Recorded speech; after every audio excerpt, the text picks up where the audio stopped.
everyone, in today's video I will show you how to remove all the rules in Outlook. So first open Microsoft Outlook in your browser or app and sign in with your email.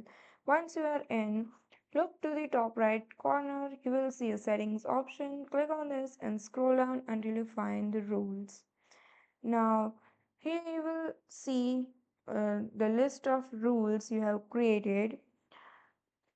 Click on the show all description so you can clearly see what each rule does. Now to remove them, simply click on the three dots and you will see the delete rule option.